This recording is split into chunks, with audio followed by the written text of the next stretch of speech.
Right, who got the other real gun? That's mine. So that is the Dragon version of the Leopold. That one I started last April. It took me forever to finish. It's a hell of a lot of plastic. I've got the box underneath the table. It was full. Put together, when you take it down to its components, the carriage with the gun on it is too long to fit in the box. So you got to stick it in the barrel of the gun sticking out a little bit. It was it was a gift for Christmas from my wife, and a little steep. It was probably about 130 bucks. Either one of those things weren't the case, I probably would not have finished it. It was a pain in the ass to build.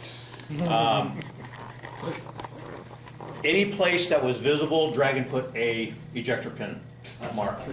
There are 4 of them. If you look real close on the road wheels, on the carriages, there are 4 ejector pin marks on the outward face of each wheel. And there's a lip on each one, so you can't get in to sand it easily or smooth it over easily. I was like, you gotta be shitting me, 130 bucks, and it was just very poorly engineered. It's got an aluminum barrel to it, which is great. It's this last little section right here, and when you cut it off, they don't tell you there's about 1/4 of an inch of surface area to glue the metal to the plastic. It will not hold. With super glue, with anything else. I took 2-part epoxy resin, plugged it in the end, shoved the metal barrel in there to give it a little more surface area to glue, and put a bunch of super glue in there, and it's held so far, but it was just, and then plus you throw in the typical quality of the Dragon directions, and it was just, I'd work on it a little bit, I'd get pissed off, I'd put it away, I'd look on it a little bit more, get pissed off. I used an airbrush to paint it. It took 3 bottles of Tamiya, the Tamiya brown paint to paint it. Weathering it, I made the rail carriages a different color on purpose, just so it wasn't the same, the whole thing wasn't the same color. And then for the weathering, I just guessed. I had a couple of books that I used, but almost all the pictures they have are either black and white photos that aren't real good from the guns in use from World War II, or they're pictures of Leopold at, was it Aberdeen? Oh, you mean at Aberdeen? Yeah, Aberdeen Proving Ground. It's been sitting outside for decades, and so the weathering on it is not accurate. It's just been sitting outside. So I just kind of guessed with the weathering. Yep, that's it. That's how she looked at Aberdeen. But now, I mean, once it's done, it looks really cool on the shelf because it's so big. I would not do it again. I don't know if I would have done the trumpeter kit. From talking to Rob, the detail was a lot more simplified than the trumpeter kit. I read that online. But the fit issues I had, some of the other issues I had reading the reviews of this kit, everybody was like, yeah, it's a decent kit, it's Dragon, it's crappy directions, but other than that, it was fine. I'm like, no, that was not my experience putting that sucker together. When did the kit come out, do you know? It's not that old. I think it was 2004, 2005 when it first came out. It came with a set of figures that were crappy, which surprised me because Dragon figures are usually pretty good. It was a gun crew, but they're wearing Army uniforms, and they've got the belts on with the Sam Brown, the cross pieces on. You didn't see the gun crews wearing those things. I got the trumpeter figures, and they were really poorly molded. I just trashed them all. It would have taken major work to get them done, and I was so tired of this thing, I just wanted to get it done. So I got it done. So that's Leopold.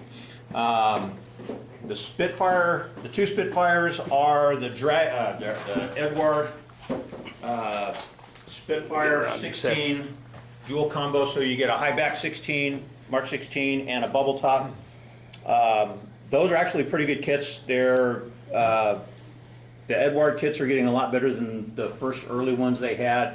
For the most part, they fit together really well. What I really hated, and it really ticks me off that Eduard does this, so on their Spitfire kits, you can buy an aftermarket piece that's the top of the engine cowling, that's one piece.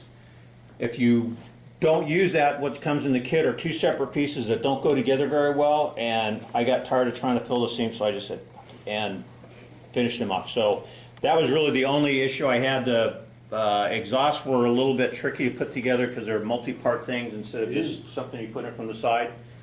It had the pre-printed photo etch for the cockpits, and about, I think, 8 or 9 versions of different Spitfires, so I've got a ton of decals for the spares box.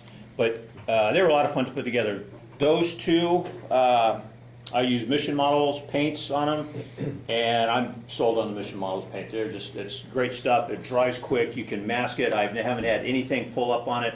The only issue is if you got to touch something up or a big area, it doesn't paint broad brush very well. But it's really weird. It comes out of the bottle really thick, and they tell you to put a drop or two of thinner so it sprays better. It's still really thick, but it sprays a thin line really, really nice. I mean, you don't have to thin that stuff out at all. I found that out the hard way. I thinned it out to do the undercoat, and it was just, it was running all over the place because it was just way too thin.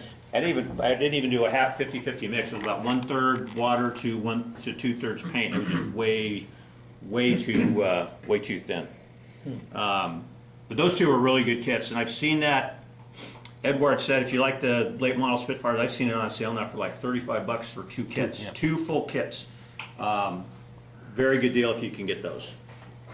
So I was really happy with how those turned out. And then the last one is the Takom M3 Lee. I think that's what it was. I did it in Russian marking just to do something a little bit different. It went together really, really, really well. I really like the Takom kits. I've done a couple of them now. The instructions are really clear.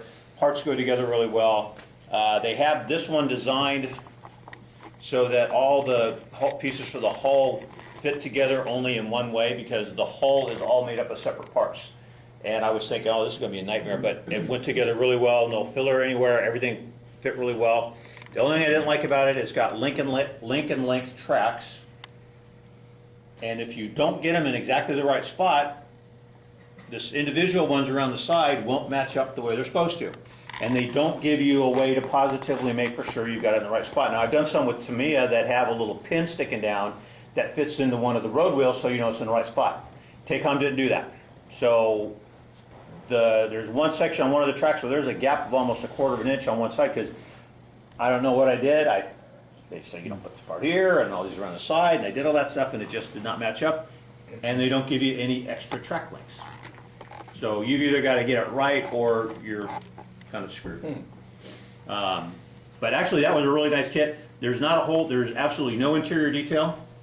I started that one when the snowstorm hit. We were out of power for about 6 hours. So You did it in the dark, huh? I just got a lamp out and, you know, the ambient light in the kitchen, and it was just basically just gluing a lot of parts together. I had the whole thing put together in a day. I mean, it wasn't complicated, went together really well. So if you're looking for a really easy, laid-back armor model to do, that Takom M3 is a really good kit. It really is. You said you had a problem with the track not having, just the right number of links. Is that typical of the other Takom tank kits that you built? No, it was just this one. There's The other ones were individual link. Oh, okay. But this one, I like the link and length. I hate the individual track links, but for whatever reason, that one just did not quite go. And the decals for that one are some unknown unit in Russia at the Battle of Tornopol in 1944, and I was thinking, man, those poor bastards going up against tigers and panthers and something like that. They were crazy. But that was a good build too. Okay. That's it for me.